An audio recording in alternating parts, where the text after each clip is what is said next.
CG board class 10th और 12th student के लिए हमने इस क्रैश कोर्स को ऐसे डिजाइन किया हुआ है कि हर एक चैप्टर से हम 10 मिनट के 5 वीडियो लेक्चर्स बनाएंगे। इनमें हम उन इंपॉर्टेंट टॉपिक्स को कवर करेंगे जिनसे प्रीवियस ईयर के क्वेश्चन पूछे गए हैं, जिनसे फ़ायदा ये होगा कि 40 से 50 मिनट में आपके एक चैप्टर प्रिपेयर हो जाएंगे और आप इजीली 90+ स्कोर कर सकते हैं। 5 दिसंबर से कंटिन्यूड इस कोर्स में मैं सीजीबीएसई सपोर्ट की तरफ से आप सभी का वेलकम करता हूँ। आज के क्रैश कोर्स के इस लेक्चर में हम पढ़ने वाले हैं तत्वों के आवर्ती वर्गीकरण। इससे कैसे क्वेश्चन आते हैं, तो इससे क्वेश्चन आ सकता है 4 मार्क्स का एक आ सकता है लॉन्ग आंसर टाइप, और 1 मार्क्स का एक क्वेश्चन आ सकता है। ऐसे इसका क्वेश्चन आता है। इन दो चैप्टर्स को, जैसे कि तत्वों का आवर्ती वर्गीकरण और एक इससे पहले बताया था अम्ल क्षारक तथा लवण, इन दोनों से मिला के हमको टोटल 4 मार्क्स का एक क्वेश्चन आता है, 1 मार्क्स का 2 क्वेश्चन आता है और 2 मार्क्स का एक क्वेश्चन आता है। टोटल 8 मार्क्स के क्वेश्चन आते हैं। इन्हीं से अल्टरनेट करके आते हैं। 4 मार्क्स का इससे भी आएगा और 4 मार्क्स का उससे भी आएगा। चाहो तो उसको अटेंड करो, चाहो तो इसको अटेंड करो, पर अपने को प्रिपरेशन पूरा करना है। अगर इससे आगे के लेक्चर्स नहीं देखे तो उसका लिंक डिस्क्रिप्शन में ऐड किया गया है या उसका प्लेलिस्ट बनाया जाता है अलग से, तो वहाँ जाके चेक कर सकते हो। और टेलीग्राम चैनल को ज्वाइन कर लिया करो, क्योंकि बार बार आपके पास नोटिफिकेशन यूट्यूब से वीडियो डालने पे नहीं जाता है।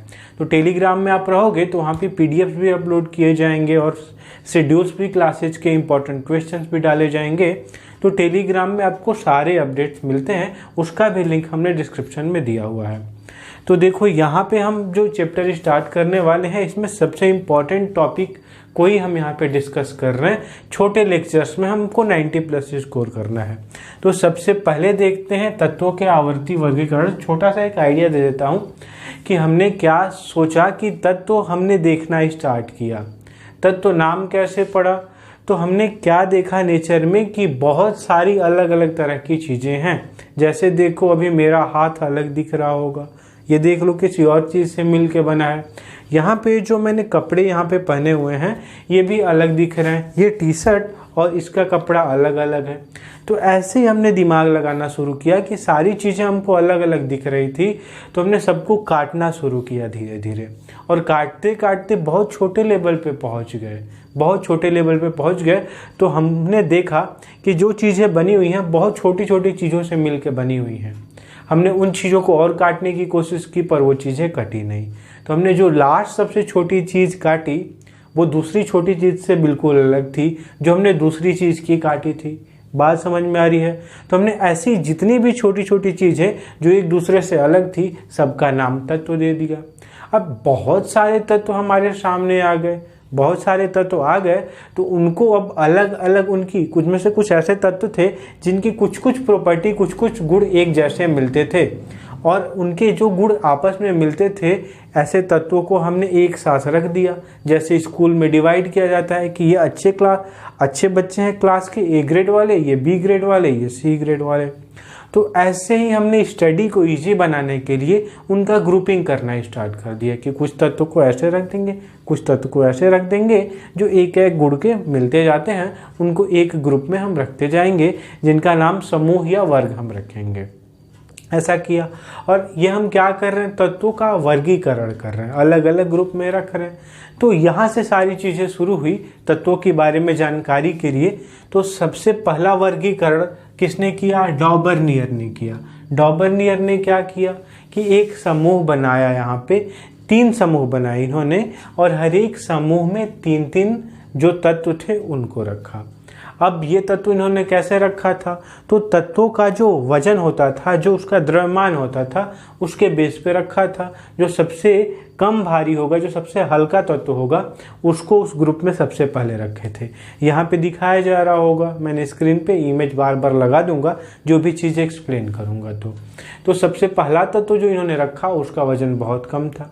इसके बाद फिर दूसरा तत्व रखा जो उससे भारी था, तीसरा रखा जो उससे भी भारी था, और ऐसे तीनों तत्व जो इन्होंने रखे थे बढ़ते हुए द्रव्यमान के क्रम में, इनकी प्रॉपर्टी जो थी, इनका जो जो गुण था एक जैसा मैच करता था जो एक ग्रुप में रखे गए थे। ऐसे ही करके इन्होंने 3 ग्रुप बढ़ाए, 3 ग्रुप बनाए और तत्वों को उनके द्रव्यमान के बढ़ते क्रम में रखा। और तीनों तत्व जो एक ग्रुप में होते थे उनका जो नेचर होता था वो एक दूसरे से समान मिलता जुलता होता था।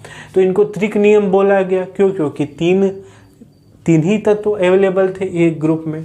तो ये इनका जो नाम हुआ ये डॉबर्नियर का नियम। एक बार हम पढ़ लेंगे तो सारी चीज़ें क्लियर हो जाएंगी।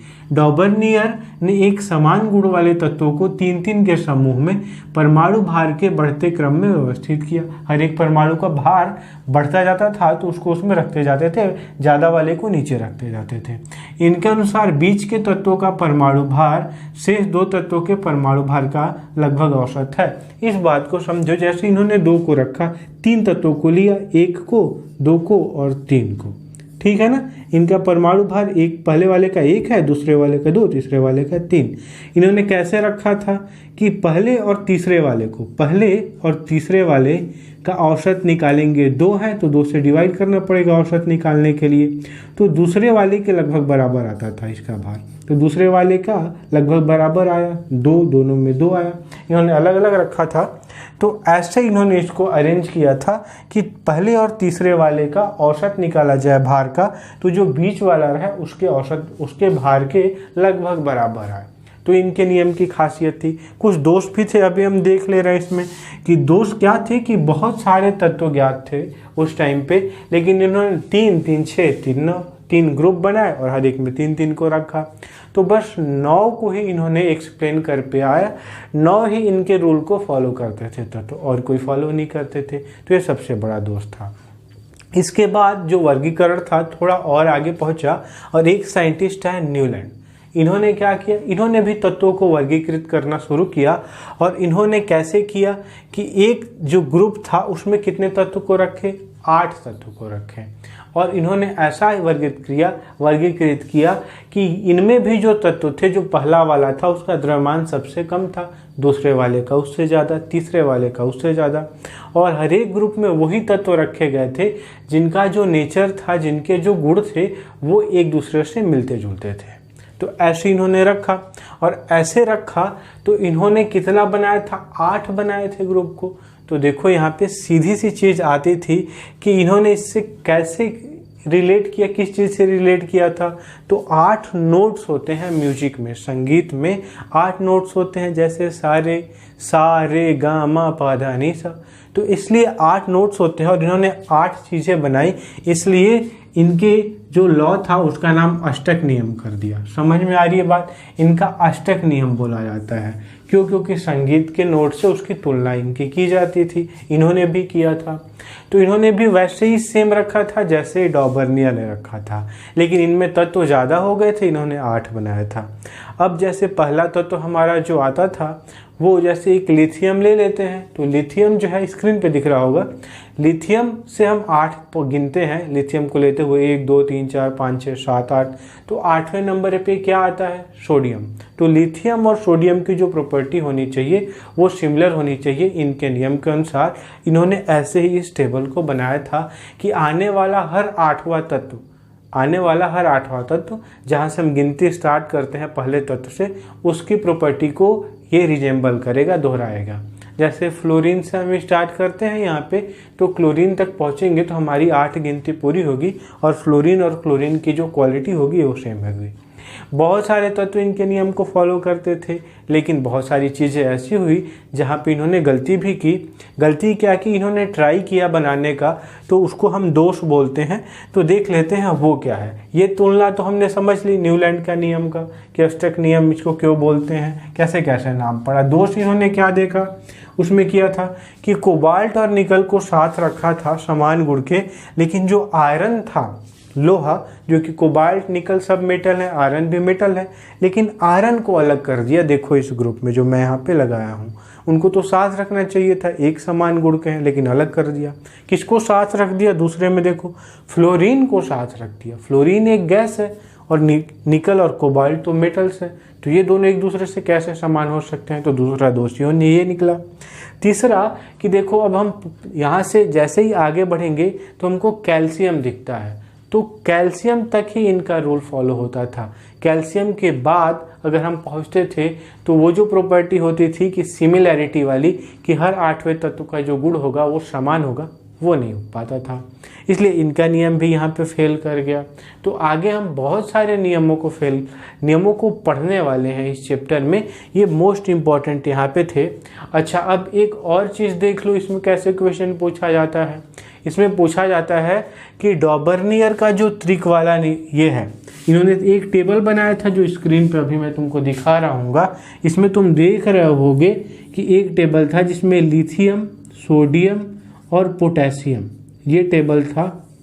डॉबर्नियर ने ये त्रिक बनाया था। अब पूछा जाता है कि डॉबर्नियर का त्रिक जो है वो न्यूलैंड के त्रिक में पाया जाता है। तो कौन सा त्रिक? तो जो ये लिथियम, सोडियम और पोटेशियम वाला त्रिक था, यहाँ पे डॉबर्नियर का मैंने लगाया हुआ है और यहाँ पे न्यूलैंड का। तो दोनों में देखो कि लिथियम, सोडियम, पोटेशियम, ये जो त्रिक था वो दोनों में कॉमन है। इसके बारे में पूछता है कि कौन सा त्रिक दोनों में पाया जाता है, या डॉबर्नियर का कौन सा त्रिक न्यूलैंड के ऑक्टेट में, न्यूलैंड के अष्टक में देखा जाता है। तो ये इससे क्वेश्चन पूछता है। बस इतने ही क्वेश्चन इससे पूछते हैं।